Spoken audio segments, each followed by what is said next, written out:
Hi, I'm garden designer Peter Donegan. The following is a brief video on the installation of porcelain.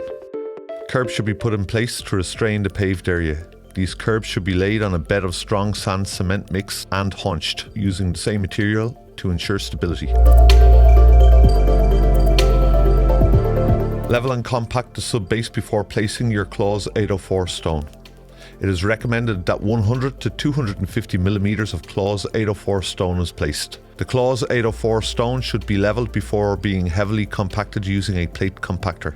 Care should be taken to ensure that the plate compactor does not impact the curbs, as this may affect their stability.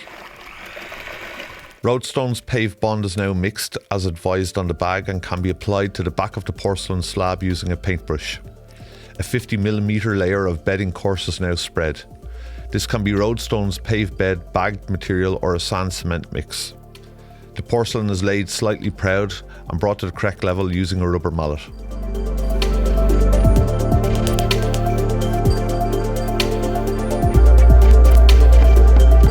On completion of the placing of the porcelain surface, the area is soaked using a water hose.